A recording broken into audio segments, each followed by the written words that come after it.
Welcome to Revitalize and Replant with Mark Clifton, where we equip pastors to take their churches from declining to thriving by pointing them to a new future and a new hope. Join us weekly for encouragement and practical advice in your pastoring journey. It's Revitalize and Replant with Mark Clifton and Mark Hallock.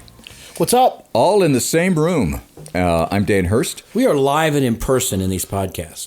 Yeah. We do not do them via the internet. I think that's important for folks to know. I do too. I mean, we're committed to this. We are here. We fly around the country to be together. We come in one room and we do this face to face to face. Mm-hmm. I wish you could be here between the podcasts. Yes. Just because they're really better than the podcast, which isn't hear saying the a whole lot. conversations. I know. So, do we have notes for this? No, we're just winging it. Okay. No, here it is. Oh. No, I gave it to you already. You did? I think so. I thought I handed it. Oh, there it is. Okay. Yeah. All right. Again. So we're real organized. We are. This is Dr. Chuck Lawless. 10 things, Mr. Hurst. What's it say? Well, I'm kind of looking forward to this because I thought as soon as I heard this, I thought, what a great idea. I know. 10 things I'd ask an exit interview when church members leave. That's right. So think about it. When members leave your church, and they do, and they will, some of them leave for a very obvious reason. We are moving across the country for a job, right? Some of them leave for a not so obvious reason. We just feel called to go someplace else, whatever. Do you have an official way to do exit interviews? Or you just sort of move on down the road? Well, they've gone. You know what? They are your sheep. Yeah. I love what Henry Blackaby said, man. You know, a shepherd cares for the sheep. A shepherd leaves the 99 and goes after the one. A shepherd just doesn't let a sheep wander off from the fold and go, well, that one's gone. I mean, you can't do that. No, that's You right. get people who leave your church, and, it's important for you to ask them, why are you leaving? Yeah. And if you know they're moving, it's important you to talk to that sheep. You're still their shepherd. Yeah. You're responsible for them. And honestly, I haven't done this very often. Most of the time when someone leaves my church, I'm going to be frank about it, if they're not moving physically to another place and they just say, you know, Mark, I really feel like God's called us to First Baptist or to Calvary Baptist, or maybe there's something there for our children. I kind of take that personal. Sure. I shouldn't, but it hurts. You take it personally. You've invested time and energy with these folks. Yep. You never forget the people who leave your church. Yeah. And then sometimes when they do leave and they go to the new church and then they post on Facebook and Instagram and Twitter what a great church it is and how much they love the preaching, you go, well, you never posted that about me. Like a sucker punch. I know. But I think it's important for us to say, even in their departure, as they arrive, hopefully you're giving them shepherding care. As they leave, give them shepherding care. Yeah. And it does two things. It lets them know you care for them and helps you guide them in their exit. But also, Mark and Dan, you learn from them. That's right. Some really important things about your ministry and your church. Yep. So, and I think it's important to know, don't put this on them. Most of the time, in all my years of ministry, very few people who leave are going to tell you why they're leaving. Explain that. In other words, I hate to say it, but you said it well. I think as pastors, our feelings get hurt, for being honest, when people leave. Yeah. And I think the truth is the awkwardness of the conversation, I don't think a lot of times they want to hurt our feelings. Right. And so what happens is we just kind of both look the other way and sheep drift away. And so what I would say is don't get angry with, because I'm like, well, they didn't even tell us why they're leaving. What's going on? Right. I would say as the shepherd, you got to go after the sheep and lean into the awkward of this deal and ask some questions. Out of love for them. And it's like what you said, Mark. Part of it is I want to help those who leave our church get connected to a healthy congregation. I want to do at least before the Lord, because I'm held accountable to that. And where would you do this, by the way? I mean, I would do it over lunch or coffee. Very informally. Yeah, very coffee. Informally. Just say, hey, Mark, let's get together. You guys are leaving the church. You've already left. I've enjoyed being your pastor. Yep. Hey, could you and I get together tomorrow for coffee? Just want to say how much I appreciate you and pick your brain on a few say things. goodbye to you and have some closure. Yep. And then the first question, these are 10 questions. You can find them on our show notes. They come from Dr. Chuck Lawless. These are nothing that you wouldn't expect. They're not out of the ordinary, but they're important for us to make sure we cover. Number one, ask them why they came to your church in the first place. What was it about our church that drew you here, that the Lord used to bring you here? Yeah. What was it about it? And that's good for you to hear. It is. It's also good for them to remember. Yeah. As they're leaving this church, it's good for them to recall there was a time when they really felt called here, especially if they're not moving geographically, if they're just going to another church in town. Right. Yes. Okay? Number 2, Mark. Number 2 is, how often did you attend and or participate in church?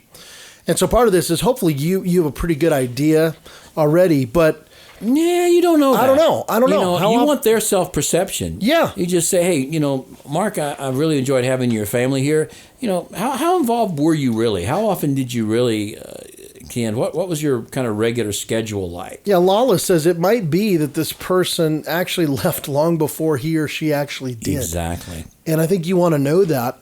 And I would even lovingly push in on that. They might say, well, we used to come pretty regularly, but Pastor, in the last few months, it's only been, a few times. Yeah. And it's a way of sort of discovering that, right? Yeah. We were in a community, you should never know. We were in a community group. You push into that. Well, what happened?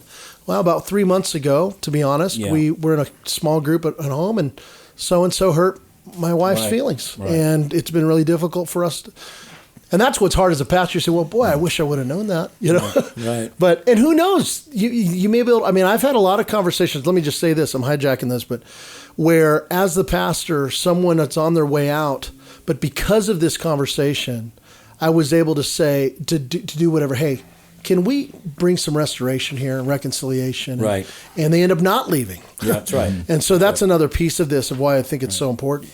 Thirdly, did you really feel connected to our church? Was there a time when you really felt this was your church family? Yeah. And they may tell you, no, it never really felt that way. And that's important for you to know for a variety of reasons. Especially depending on how many years they've been there. Exactly. Mm-hmm. But it's worth knowing. You can't just assume that everybody feels connected. Yeah. You've got to know that. And basically, if they're leaving, and especially if they're leaving, just going to another church in town, chances are they didn't feel connected. Because if they did, they would probably still be there. Yeah. That's what he says. Number 4, were you ever involved in any kind of small group? And if so, which one? Yeah. Part of this, guys, you want to know, especially the people who aren't moving geographically, I would imagine that the percentage of those people who leave your church, if they are involved in a small group, it's much less than those who are not involved in a small group. For sure. So that's what Chuck is getting at here. People who are engaged in some small group in your church are going to be a lot less likely to leave than those who are not. Yep. And so you'd want to know that. Well, and it could be then saying, hey, look, at your next church, I would really encourage you to get involved in a small group. I think you'll feel more connected. And these are good. This is a good question to ask to give you some input. What did you like most about our Sunday morning gathering? And then what did you like least about it? Yeah. And that's really good insight for you to know what people are really feeling fulfilled when they come to your Sunday morning gathering and what leaves them lacking. So here's the deal. If they're leaving, it's the one time they really can, to be honest with you about that, right? Yeah. If you go to somebody who's a member of your church, and you say, hey, Dan, tell me what you like about Sunday morning.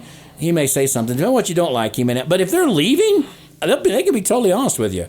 And as a pastor, you really need that information. Yeah. Even if it doesn't feel good, you want to hear it. If you've had these previous questions already, you've already broken the ice. Right. So now you're really getting honest. And they can say, that's a great question. Yeah, and they can say, Pastor, we really, we did enjoy your preaching, or we enjoyed this, but man, some of the music was really off-putting, or it was, people weren't terribly friendly, or, on Sunday morning, I didn't feel like we were very engaged with that. Variety of things. Or we spent too much time on announcements. There wasn't enough time in prayer. Yeah. A lot of things. We're looking for more passionate worship. Exactly. We feel like people, it could be a number of things. It really was. And then, do you have one primary reason why you're leaving? Again, you swerved into it, Mark, at the beginning of this podcast. Many times they're not honest with you about why they're leaving. Yeah. They don't really give you a solid answer. And I think if you're having coffee with this guy and you're sort of engaged in this conversation, you can look him in the eye and say, look, I really need to know this. I mean, it's not... I'm not going to take it personally. Yeah, it's okay. But tell me, why is your family really leaving? Is there more to it than just you want to go somewhere where there's some other stuff for your kids? Is there something else here I need to know about?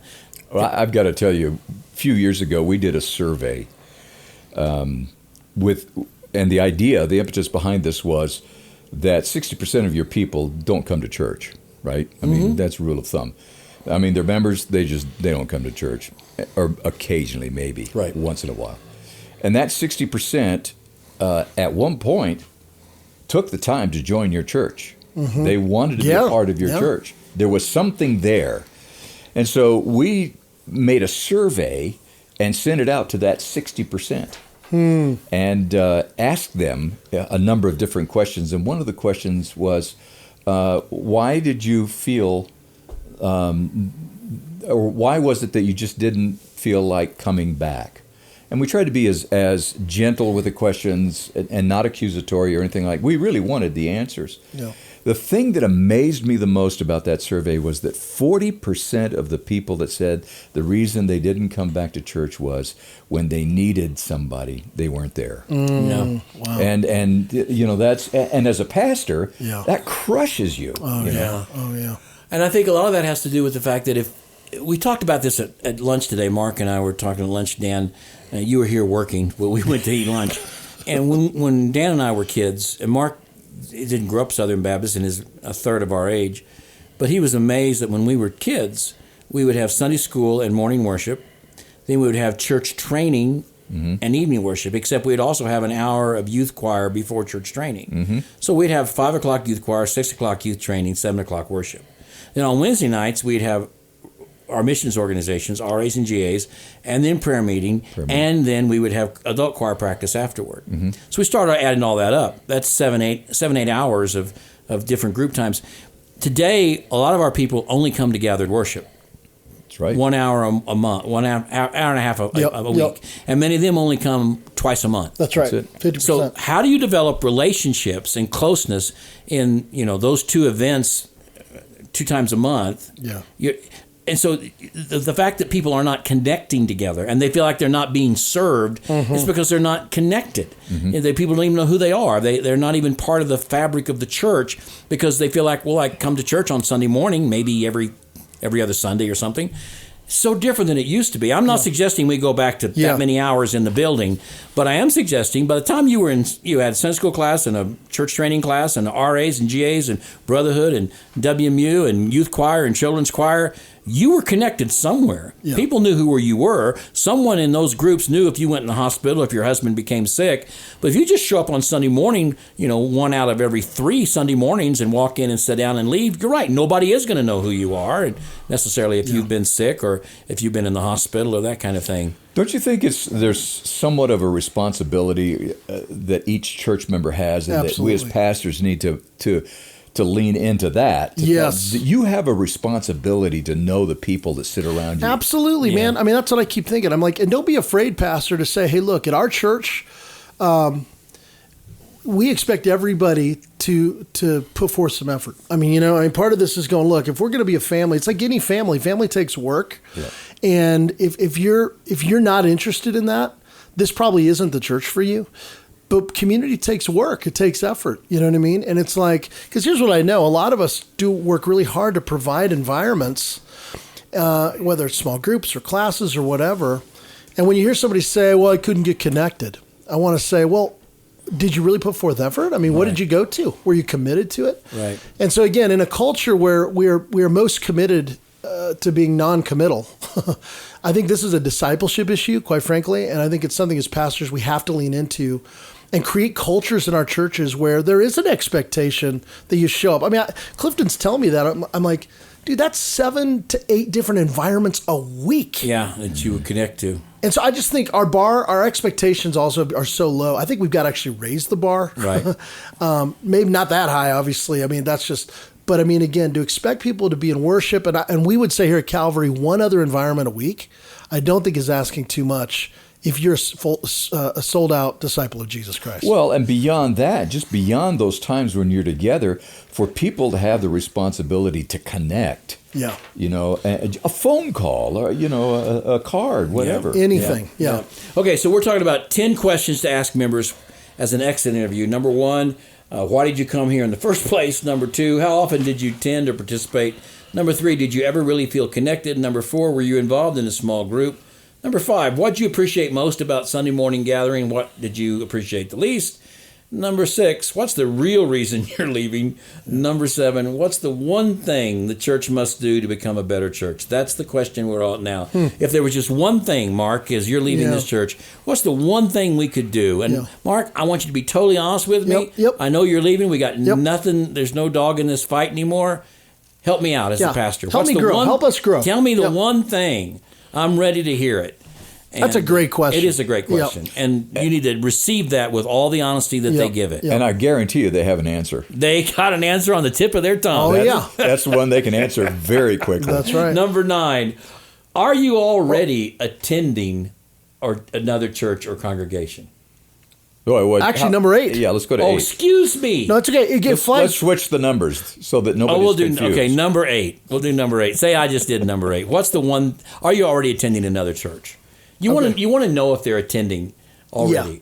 Yeah. Already. Have you started dating before we got broke up? Is that what you? And usually the case is true. I mean, because again, we'll follow up on guys, and it's usually dating. It's usually we're checking out some other churches. Exactly. It's like okay. Yeah. We don't know for sure yet if we love Calvary, but we're checking out some other church. Okay. Let's have a define the relationship conversation. Because if they tell you they're leaving, but they have not visited any other churches, this is where the reality that Mark, you talked about it a moment ago, you might have the opportunity to bring them back in. Yeah, right. Now, that's not the reason for this interview. Yeah. Okay? You don't want to use it for that reason. But if you say, well, after all these things, are you visiting another church? Yeah. No, we haven't checked one out yet.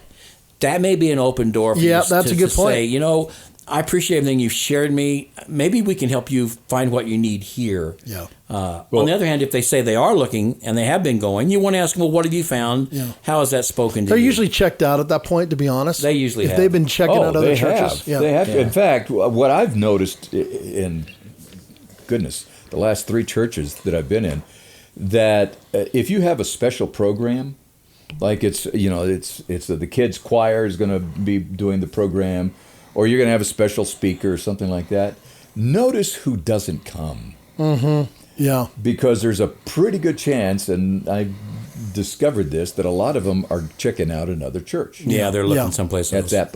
Because that's an excuse to go check something else out. Right, yeah, that's true. Okay, so number 9, what is the one thing you think this church ought to keep doing that we're doing? To keep doing. End it on positive note. Yeah. What's the one thing we should keep doing that we are doing? And then finally, man, how can we all pray for you as you leave? Yeah. That's an interesting question, because it shows a commitment beyond the time frame. Okay, we're gone, so we're not going to pray for you anymore. No, we're going to keep praying for you as you leave. Yeah, I think that's an important So, statement. Pastor, I hope you'll take this to heart and begin to have some exit interviews. It'll teach you a lot about why people are leaving. It'll also show those folks that even though they're leaving, you still care for them, and they're still important to you. Let me say one more thing, and I say amen to that.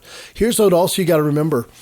If you are a pastor that's seeking to be faithful, love your church, love your community for the long haul, if you help people exit well, don't be surprised if they come back. Yeah.